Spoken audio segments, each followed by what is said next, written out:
One thing would be very beneficial for us is that you would be able to hear me if I had the microphone unmuted for the television side. And fortunately enough, I was able to see that because it said the audio stream bit rates are lower than expected. So I said, wait a minute, let me look and see what's going on here, and realize that I had the audio muted.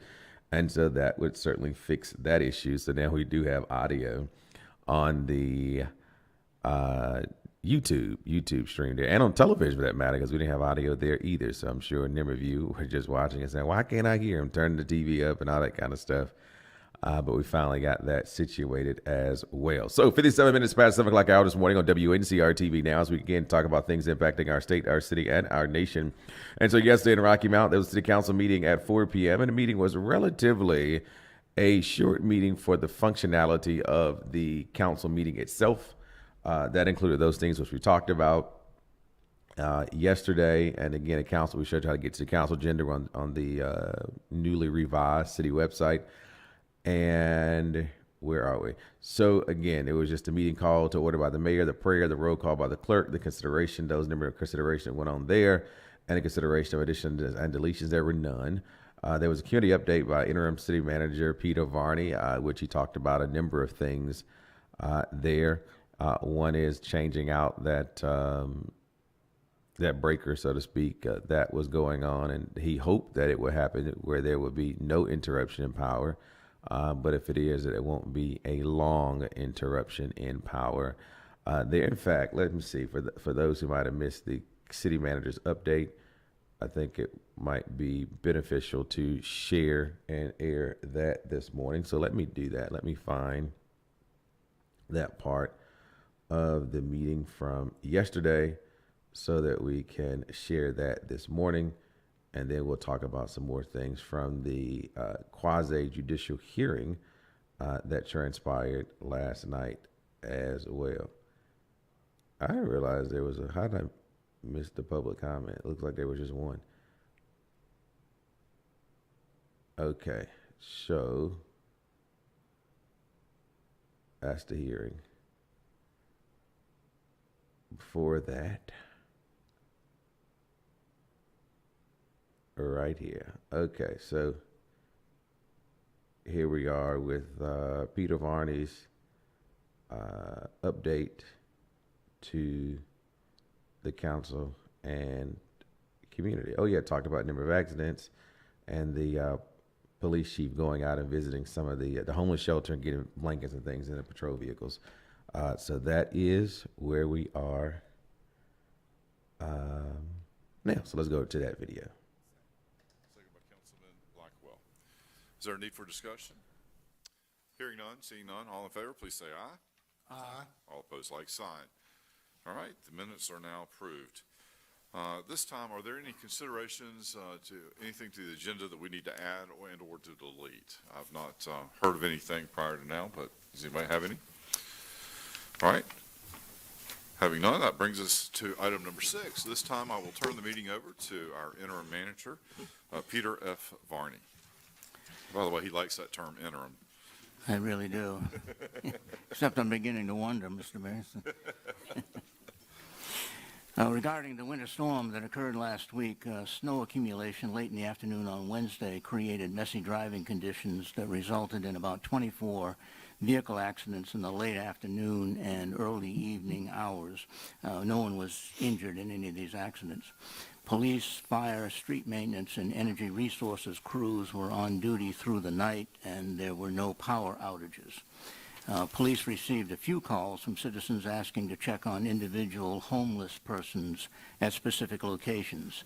None were located, indicating that they likely found shelter in a warm and dry place.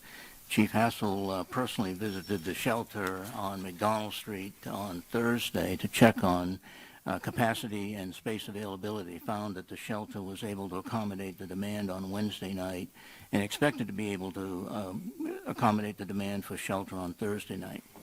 We went ahead and purchased some blankets to place in police patrol vehicles to issue to homeless people who might choose to remain outdoors.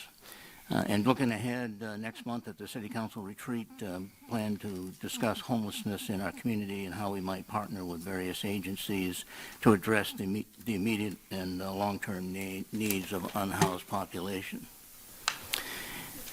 This should be coming up on the screen here, a couple of houses at 811 and 815 Hammond Street. These two single-family homes that you see there are located there on Hammond Street. They were donated to the city in 2017. We sold the homes in 2021 to a home restoration firm, expecting the homes would be restored and put back into use, but the developer defaulted on the agreement, and so we're back trying again to get those houses back in service. To make ready for this, we have removed a giant tree from the property along with a smaller tree, cleaned up the yard, and there'll be a for sale sign installed in front of the property tomorrow. We'll be advertising for sealed bids. The minimum bid is going to be $10,000 for the two homes, which should recover our cost of the tree removal, cleaning up the yard, the advertising expense, and so on. The successful bidder would enter into a written agreement with the city, which would provide that the bidder would have 18 months to complete the restoration and receive a certificate of occupancy. Upon issuance of the CO, the city would convey titles to the two properties. Successful bidder would need to show evidence of financial capacity to complete the project, provide insurance, and provide progress reports, quarterly progress reports during construction. Contact person for this is Derek Winston, and he's located in the Community Development Department. Our Parks and Recreation Department is holding public meetings this week, seeking input for the renovation of the Stith Talbot Park. Meetings will be held Tuesday, tomorrow that is, 10 to 11:30 and 6 to 7:30 on Thursday, February 27th from 6 to 7:30 at the Booker T. Washington Community Center at 727 Pennsylvania Avenue.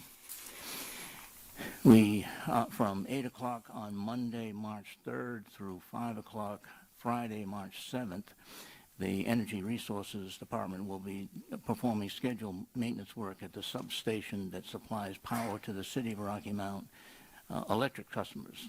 It's very unlikely, but it is possible that a power outage could occur during the designated maintenance time. So what we're doing is switching out a huge transformer out there. So be on the lookout just in case there may be an outage. A couple of other things. In 2024, we saw a rise in property crime, particularly in retail theft. And to try to address this, the Rocky Mount Police Department is inviting owners and managers of retail establishments to come and talk about ways to deal with retail theft.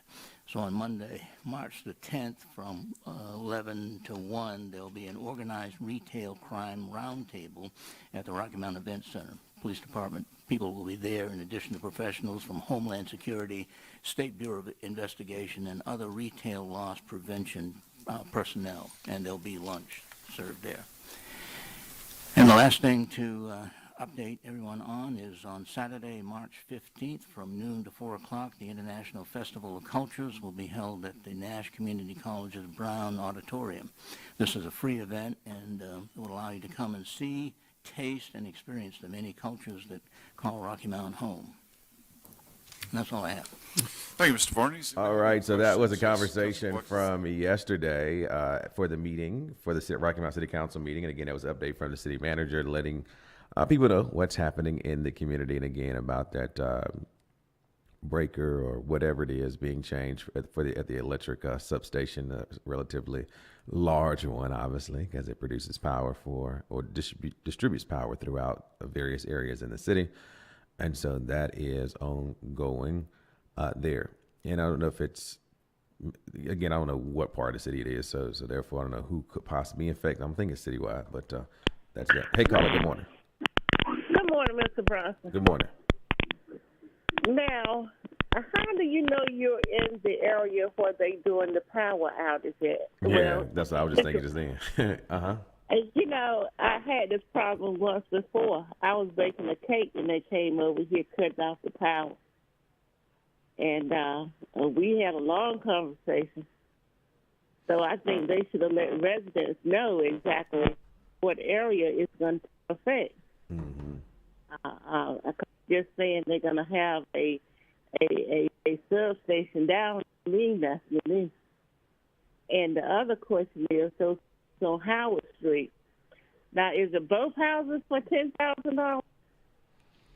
I don't remember, but it's certainly it's a bid process, and what they try to do is get the highest amount possible, but that's just a starting place. Yeah, that's just the start, but for both houses or just for one house? It could be for both. I had to go back and look at it. I was doing something else when I was airing that just then. So what happened? We bidded on those houses years ago, 2017, and didn't Jones get those houses? You say when you bid on them in 2017, what happened? Your phone was kind of going out. I don't know what's going on. I'm listening to it, too. Mm-hmm. But anyway, Mr. Jones bid on those houses previously. Oh yeah, but he didn't win it. So some other person won the bid for those houses, and so I think it got up to some amount. And as you heard the manager say, they defaulted on repairing them. I know that one of them had a big tree in it, or two of them did, or something of that nature. I don't know if that tree. I heard him say something about a tree too, but so I don't know what happened, what caused the developer to default on it. But it was not Mr. Jones. It was some other person that ultimately won those homes. Okay, yeah, it is a big tree in one of those front yards, which isn't a whole lot of yardage. Mm-hmm. And I'm glad to know that they cut it down, but I think it should be even lower than that, to be quite honest with you. I know the city's trying to recoup the money, but it's some extensive work that needs to be done. I don't know if they have considered that or not, and it's right beside a railroad track. Mm-hmm. It is right beside a railroad track. So I know the property. Absolutely. And so again, it could be the starting bid for both. They're doing all those parcels. I don't know, but whenever the bid documentation is out, and it's probably on the city website, I can try to find it in a second. It may have what that actually is on the bid notice, the notice of bid. Right, but I'm going to try to call Mr. Barney today to see exactly about this power outage, because people need to know exactly what area they're talking about, and you can't be prepared because you don't know what it's going to affect. Mm-hmm. But nevertheless, it was a pretty good meeting yesterday. What do you think about the quasi-judicial hearing? The who hearing? The hearing relative to the rezoning not rezoning, but accepting the flood mitigation maps for the Bethlehem Road project for the new housing development. It was confusing to me, or I just wasn't really into it. But, if you're in a flood zone, you're in a flood zone. That's all I can say. I don't know. I got to research it more. I got to listen to it again. Okay. Because it was very long.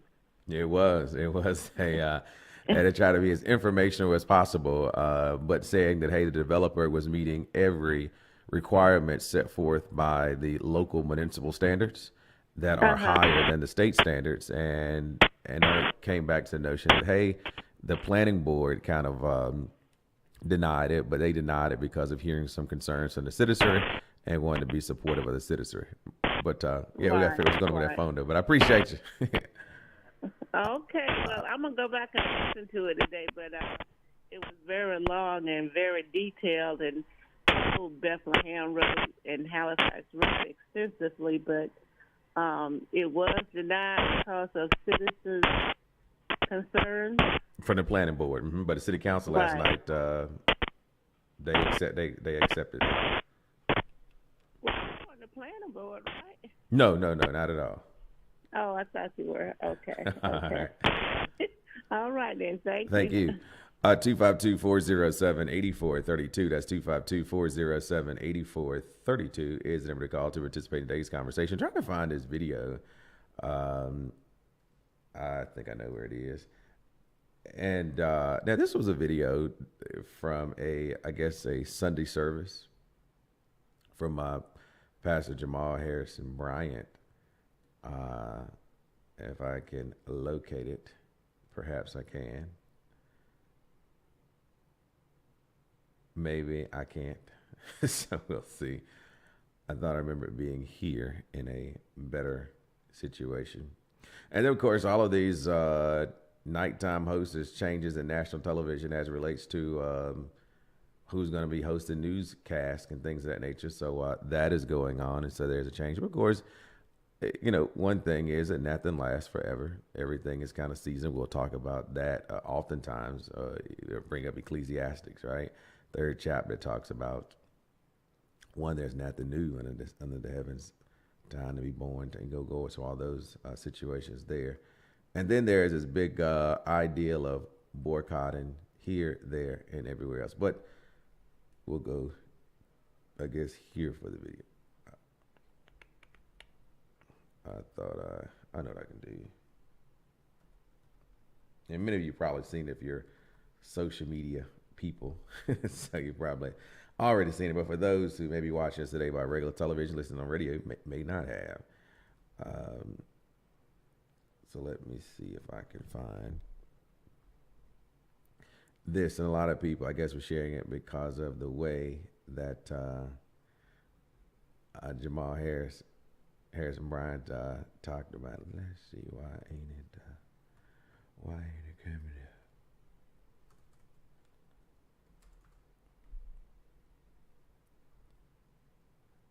I did see it on one thing, but I didn't want to play that particular video. But it looks like that's what I'm going to have to do for the sake of time. Let me just do it like that. One is not full screen as I would have wanted it to be.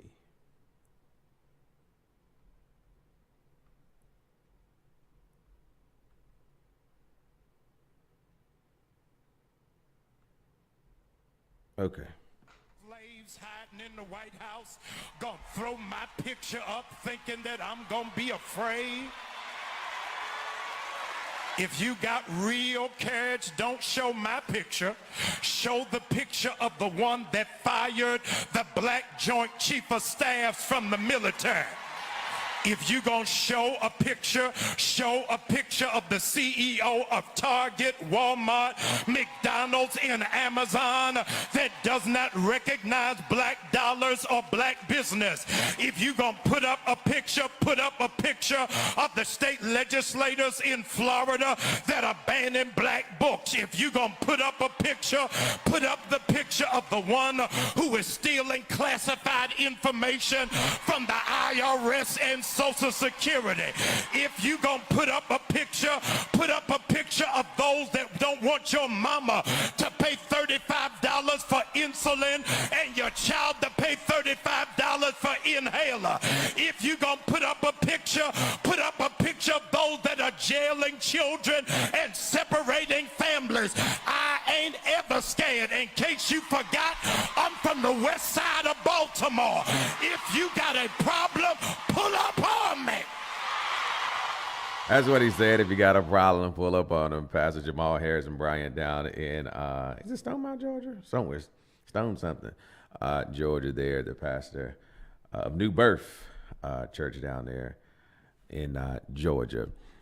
It brought us some reminders about some of the things that might have been some unforgotten news stories and cycles of some of the things that was talked about during the campaign cycle, and probably even before that, about the cost of insulin and how they worked to get it down to $35. There were some who didn't want that to happen, and a number of things that he shared in that segment of his perhaps Sunday service or whenever it was that took place at New Birth. And the boldness of speaking truth to power as it relate to a number of, I would say, setbacks in our American history, our current day history being played out, where it was the critical race theory thought process of saying it was taught in public schools and wanting to go through this whole thing of banning books and doing all of this and getting rid of some people from particular jobs. And we continue to see that transpire. In fact, I was looking at the news this morning before coming here, and it was talking about how a large percentage of some of North Carolina's population are comprised of federal workers. And with the federal workers being laid off, fired, terminated, whatever you want to say, that could also have a disproportionate impact on the economy of North Carolina. That is going on as well if people are not able to find gainful employment. However, they also say as a caveat to that, that while you're looking at roughly 3 million people being displaced or terminated, there is a higher number of unemployment opportunities that exist. And so perhaps individuals could find employment within the private sector. But it also led me to think about this, because I always try to think of things from multiple ends of the equation when statements are put out. And that is when you talk about efficiency. Efficiency nominally is not just the reduction of staff proves to be efficient. It is how then, with the level of staff that I currently have, how do we get increased outputs, right? And so if you're only looking at efficiency as a linear thing to saying, okay, because I reduced staff size, now we're efficient. Well, oftentimes we found that they have reduced staff size and they had to come back and rehire people, as we talked about yesterday. And so that is not efficient. Efficiency is actually saying, how do I maximize the performance with what I have here? And of course, if I can have a reduction in force, that's even greater. But to say I'm getting rid of people and now becoming efficient, you actually could be doing the reverse of that, becoming less efficient because you don't understand the integral parts of how governmental operations are working or should be working or could be working better. And so to do what we see happening across the federal government, I think is quite interesting, because to me, and again, I'm just a Rocky Mountain native, right? Growing up in public schools, but it seemed to me that you would kind of focus on one thing at a time, and that's how you're going to maximize your efficiency. But to do this broad stretch, I think you're actually going to set a tone or a course of chaos within federal government. If it's, oh no, that's not going to happen, it ain't going to be chaos, everything's going to work out. Again, we see a number of things that go on, then we have to go back and undo those things because of irrational, emotional-based decisions are going on, causing a disruption in whatever it might be. So that's something to certainly think about. Again, lots going on. I want to say good morning to Ray Daughtry, Deborah Gunter, Stanley Richardson as well, who have chatted on this morning's YouTube channel there. And remember, we'll most likely be here from now on out on YouTube, as well as on our regular television on WNCR-TV. We should be streaming on our website at mywncrtv.com, as well as on the radio on WAJA 102.5 FM, so you can take it with you in your car. So we try to make it as easily accessible as possible, minus the Facebook Live. Maybe eventually that'll work one day again, so we won't give up on that. And then the other piece, of course, we talked about why the city council canceled the council meeting for the first council meeting in March, because they will be in a retreat. I believe that retreat is in Wilmington, North Carolina. And so one of the things I think they raised question about, as I think one of the things they approved last night, was putting cameras in parks. And so their goal is to put cameras in every park that the city of Rocky Mount has management control over. And that's probably going to be beneficial to the community. I remember some years ago, there was kind of a pushback of the Big Brother type approach of putting cameras all throughout the city. But we found that since cameras have been in operation in our city, I think they have been a great tool for our local law enforcement agency to be able to catch criminals quicker than ever before. And so that's good. That is great, because one of the things that Rocky Mount has is this notion for high crime and this and the third. And I have not looked at the most recent statistics to confirm or deny that to be a case, but I do know that oftentimes, because of our exposure to repeated information, we take that as to being that is that, and it creates an augmented reality of actual facts. And so for me, I don't really recall how many times I feel unsafe in Rocky Mount. That's not a daily occurrence of mine, but for others, it may very well be. But again, when you look at others that may have that feeling and or emotion, um, we also want to look at, okay, well, what are they ingesting into their daily lives? Are there a student of the crime reports in Rocky Mount from the Rocky Mount Telegram or from social media websites where it's this inducement of crime or an overstimulated information of crime reports that would give you this heightened security or thought process, should I say, that there is higher crimes. Again, I think also the city manager in his community update did say there was an uptick in property crime, nonviolent crimes.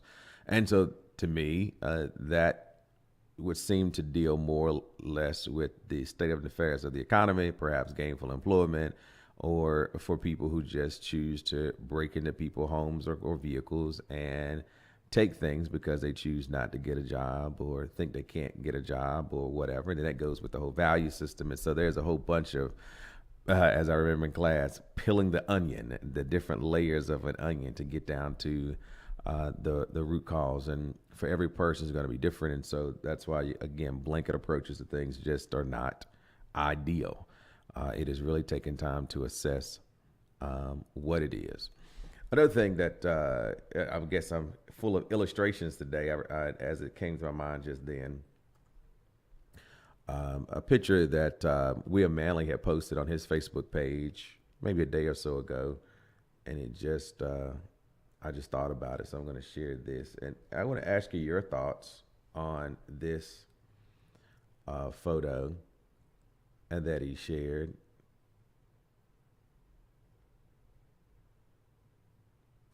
If I can find it real quick, because he takes a lot of photos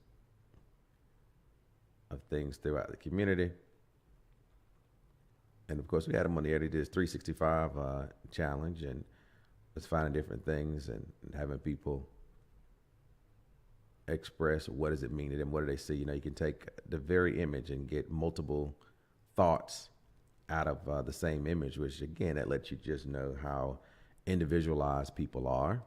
But at the same time, you can have some common shared thoughts as well.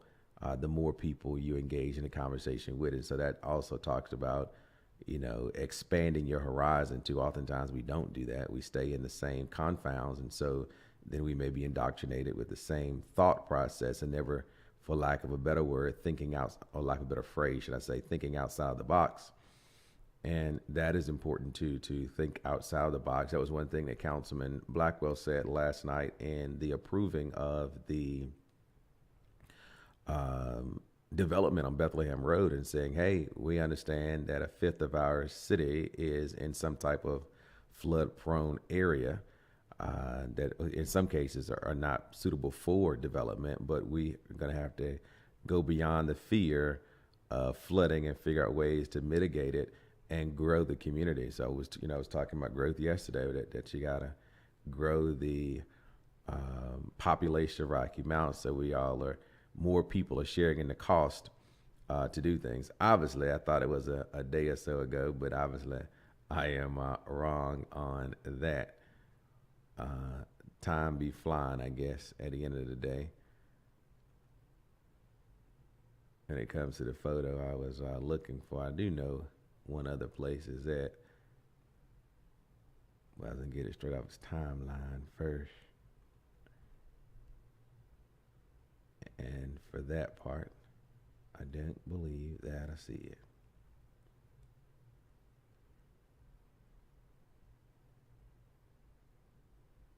Of course, it's giving updates on the development of the fire station as well that's in Rocky Mount. And so that was a project that we're seeing come to fruition as well. So yeah, I'll just go to my inbox here and get it from there, because I don't see it on his timeline. But this is right here.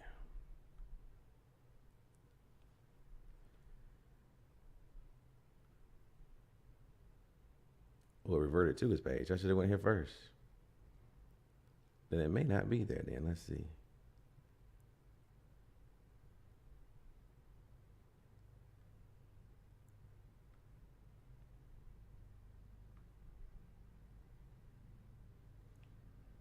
My Facebook tripping. How about that?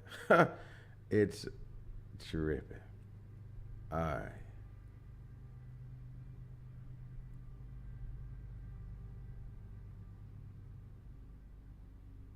Okay, so here we go again.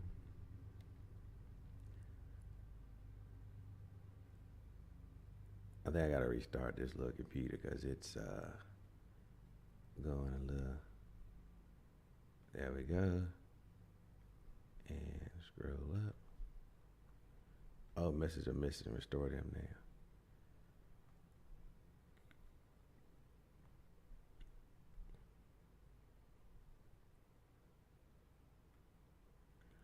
Oh, because I didn't show it on this device. I tell you, Facebook is something else. Let me check my phone here. Oh, well, thank you. So I was looking for something that I can't find. Okay, so obviously, thank you. So it was removed. It was removed. I'm like, why can't I find this? And so there you go. It was removed. Thank you, Partis. She also sent me the video of Jamal Harris and Brian. Appreciate you. I should be checking my inbox is better than that. Okay. So I do have the photo. Let me see if I can do this with the photo.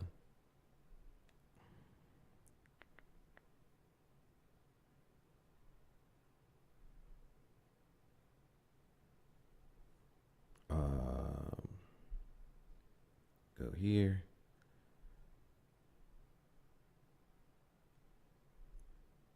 All right, so there we go.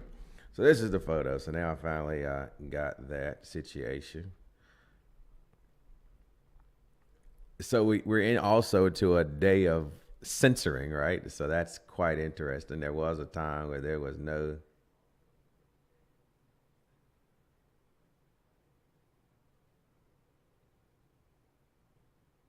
Lord, how much? Let me see here. Know what's going on with him this morning, but we gonna pray for.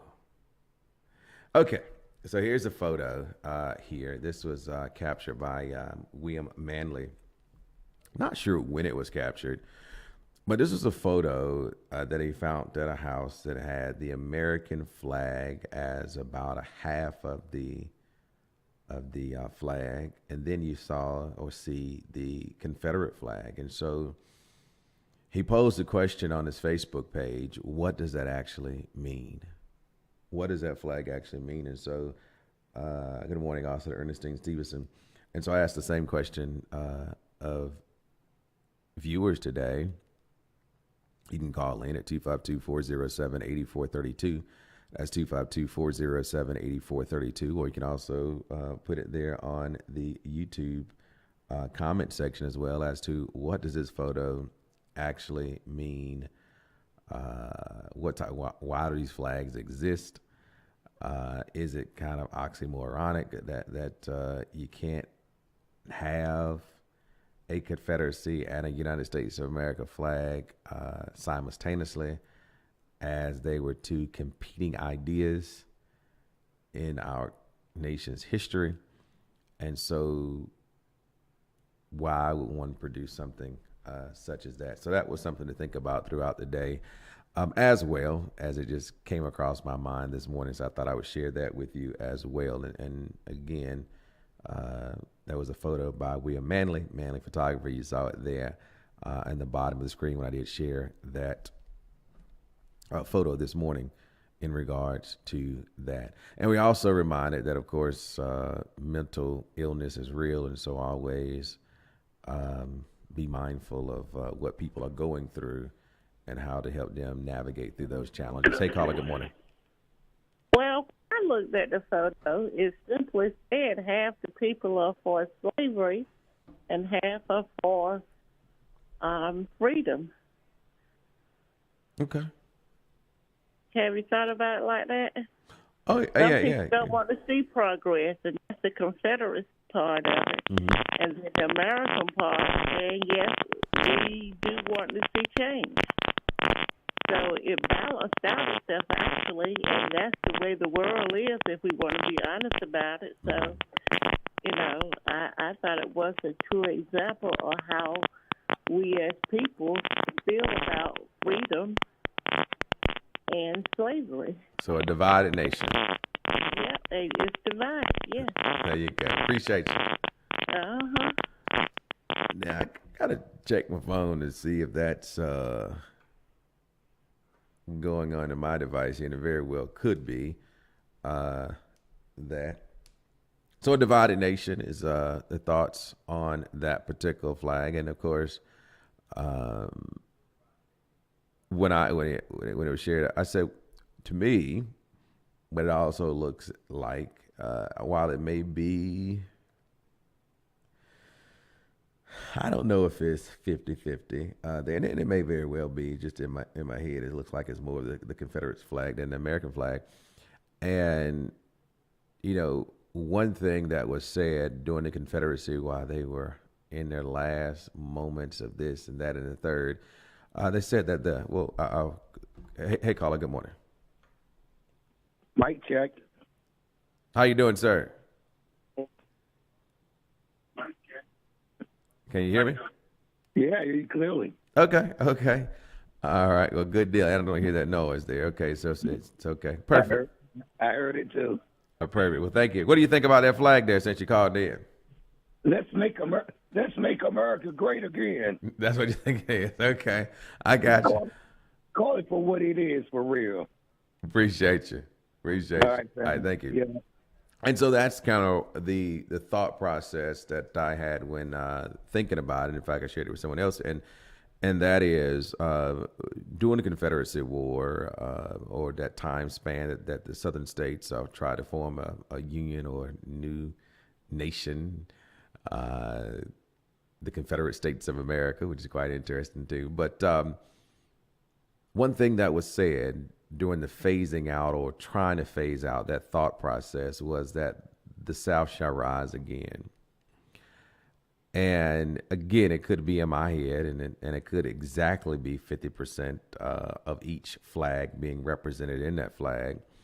But in my head, it seems as though it may be more of the Confederacy than it is. And so when I think about some of the actions that are taking place, we went over the bill that is proposed in the North Carolina House that would really strip away right here in Rocky Mount access to promote minorities from doing business with the city of Rocky Mount, and any other local municipality may have such a program. That's going to be interesting. And I would have to get further interpretation to this, but does it also make it that business enterprises that has no affiliation with government also cannot promote DEI? Because we do know that some of the larger corporations have said, we're going to cut back on ID, we're going to get away from that, and showing that, hey, is North Carolina through this piece of bill, and again, I got to read it. Again, I read it for the first time here on the air. I hadn't read it again. But does it also make it that your private business cannot do it as well? And we know, you say, no, Bronson, can't mean that. It can't mean that because laws are not impose restrictions on businesses. Well, surely they do. They do all the time. That's what regulations are. So that's going to be interesting to. And so again, when I think about some of the things that are transpiring, both locally in our state and across this country, the Southern ideas that existed in this nation that created a total divide, second-class citizenry, it created a whole bunch of hostility. It broke up families. And so when you look at some of you go back to what Pastor Jamal Bryant said, Harrison Bryant said, talked about separating children from families and all this kind of stuff. And so, you say it's many presidents and political parties did it. And so when you start looking at some of the attributes and some of the characteristics of what is actually going on right in our face, it to me is a testament to the very strong language that the South shall rise again. And we have folks who will say, "Oh, will America never be like it was before?" America was not the way it was before the indoctrination of slavery into this country. It was not the way it was until the indoctrination of Jim Crow in this country. It was not what it was until recently, until the creation of the civil rights laws that existed. But now you have a court who, again, struck down affirmative action, gutted the civil rights bill. We have pre-clearance. And so when people say, "Oh, no, it's never going to go back," we can go example by example, item by item, that will show you that certainly things can go back to where it once was.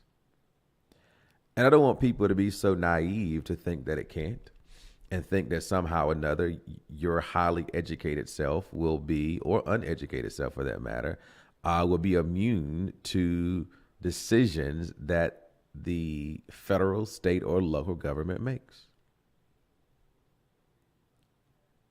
Again, we go locally, and I get the intent and part of it, but I just want to use this just as an illustration, not as a negative. There were people who came out to Rocky Mount and said, "Listen," city council meeting, and said, "Look, we don't want this development to happen because we're concerned about the runoff of water. And we're not sure that all of those things have been mitigated."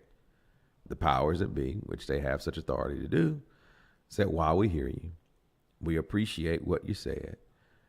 We do think that based on staff's reports, based on engineers and this, that, and third, and what they're going to do to reduce and mitigate floodwaters and et cetera, we think that this is going to be in the best interest of our community to allow such development to occur on Bethlehem Road."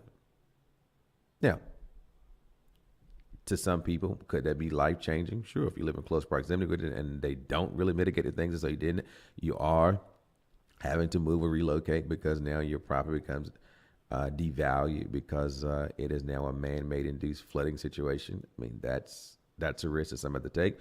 Or it could be a plus benefit that now that they did effectively mitigate it, your property value could increase because now you're having new home stock close in proximity to you. So there's a plus and minus to it all, right? But the reality is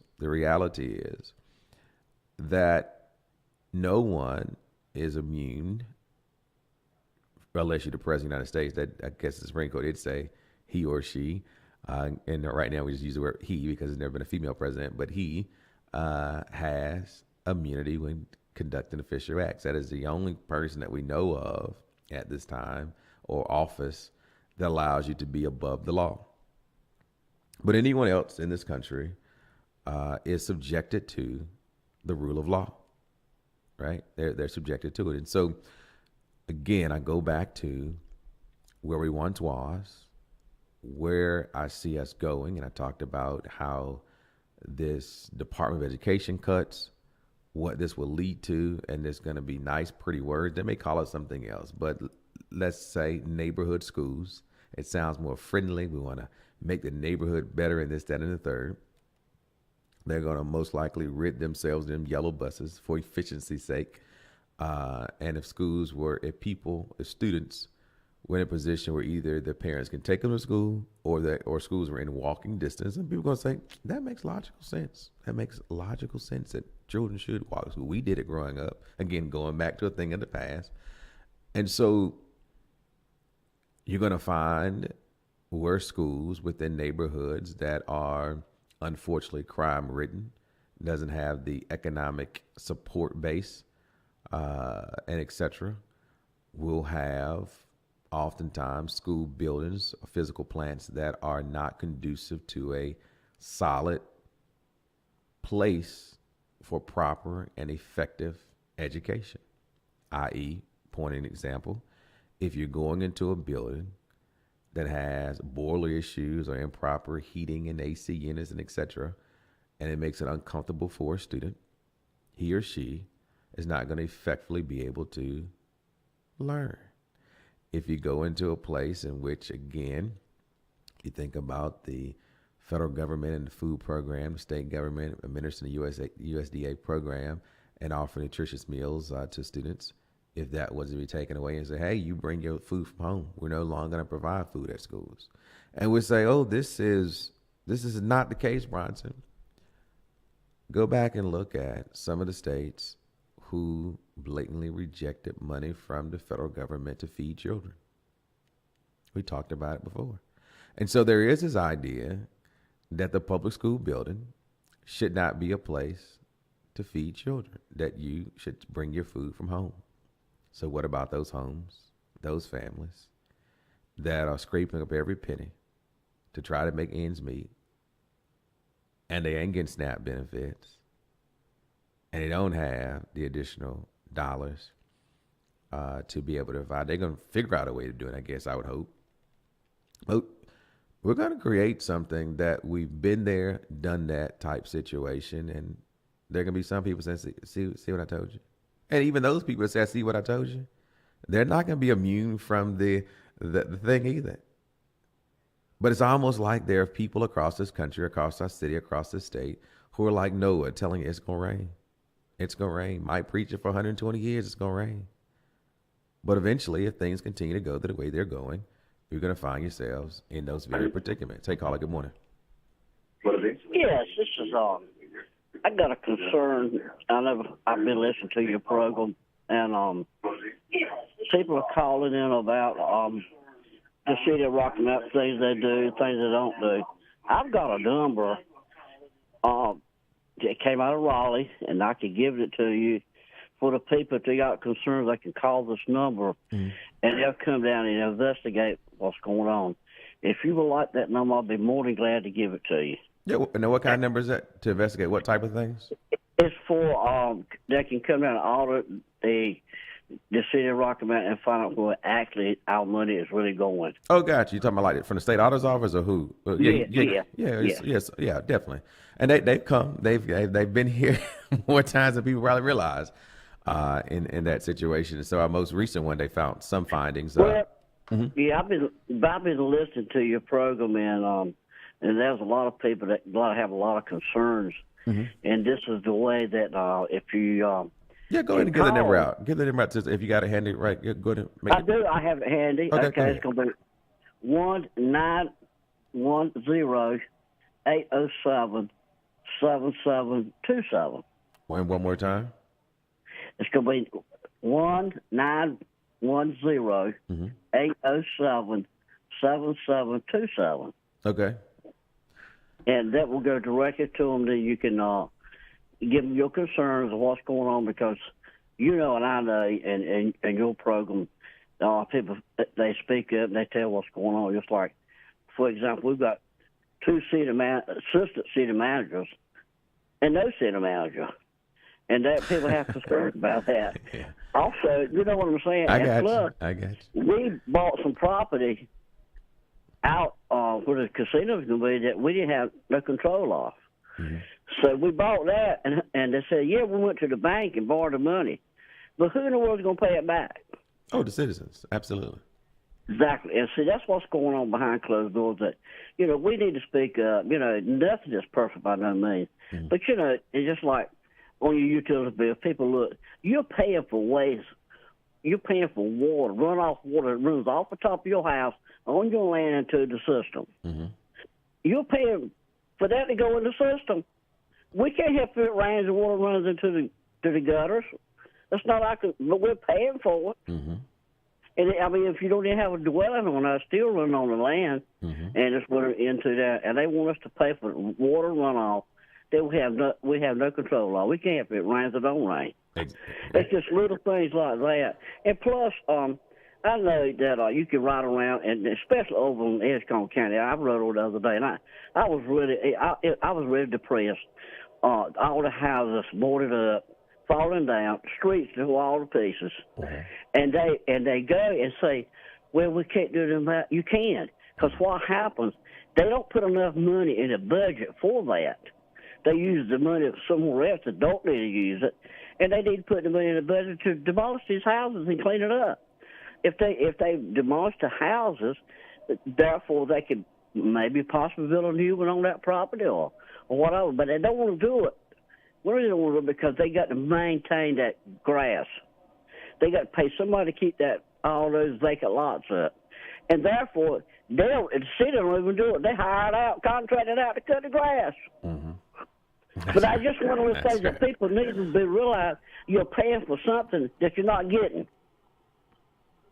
You've been around long enough. You've been around. You see what goes on. Oh, absolutely. You're not a stupid man. You've been and seen this. I appreciate you. Yeah, absolutely right. I think if people will call up there and say, "Come on out here and find out what's going on. We really want to know." Mm-hmm. Appreciate you. But I thought I would share that with you. We appreciate your show. We appreciate what you guys do, and continue on doing that. Thank you much. We talked about the utility bill, the consolidated bill, I think yesterday, before that, or what have you. And so, the wastewater, the runoff thing, that's kind of like a catch-22 or 50-50 type situation, right? So our city probably has about $60 to $80 million or some number. Let me go here. Hey, caller, good morning. Mr. Bronson. Yes, ma'am. Last night, our mayor made a joke to Mr. Varney about him being The interim city manager. When are they going to get a city manager? Oh, I have no earthly idea.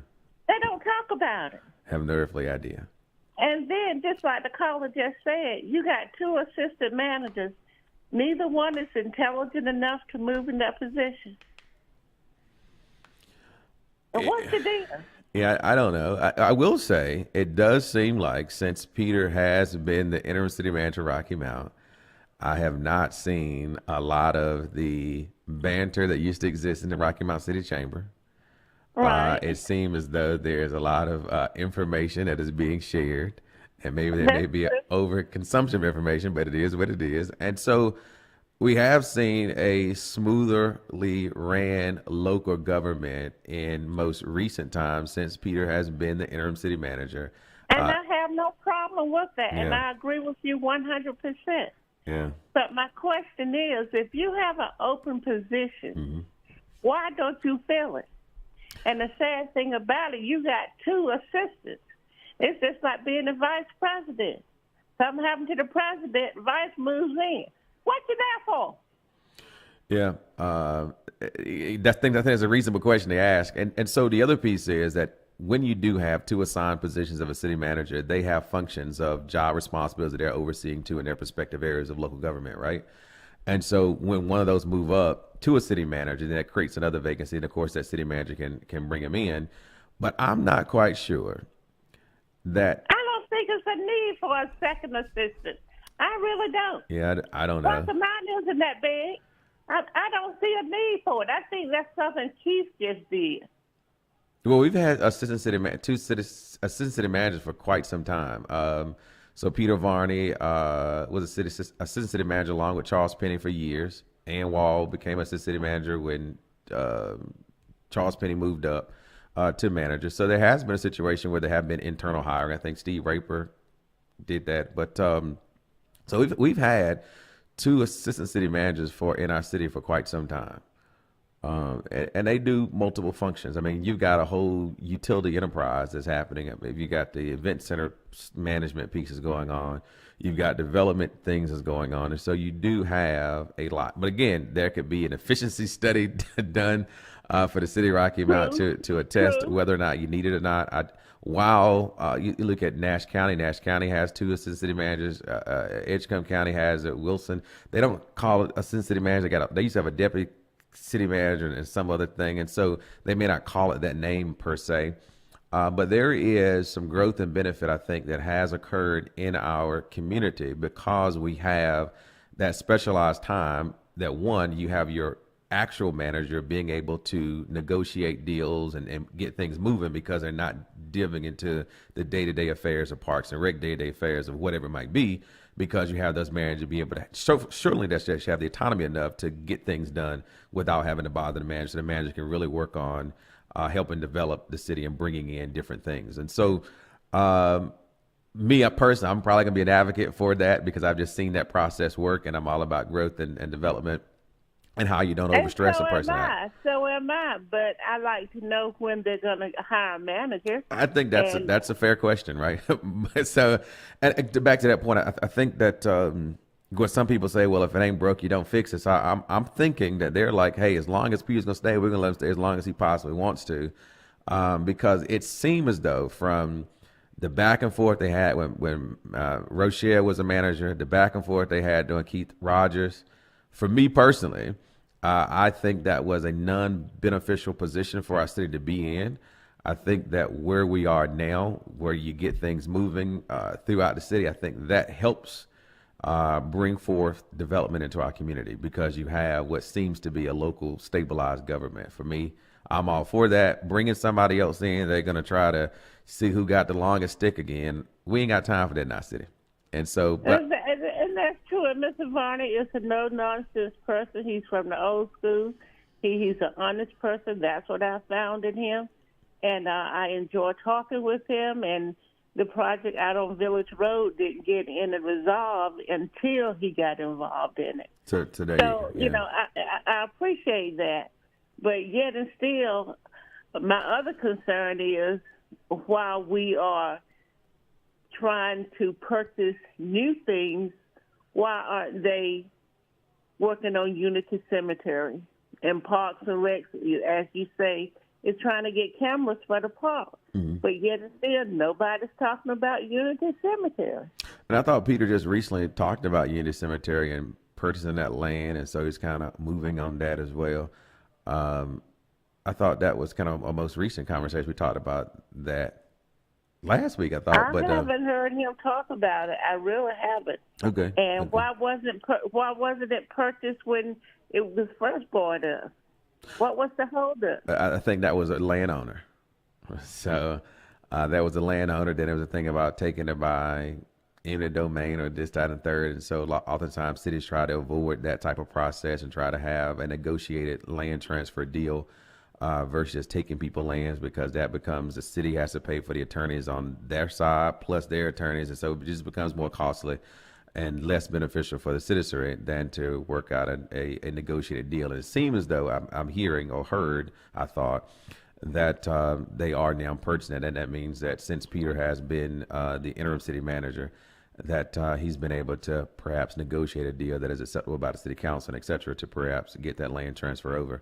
And I will say just a caveat for why Peter is not named the city manager. In fact, I would think it would have something to do with his retirement, and that's just speculation there.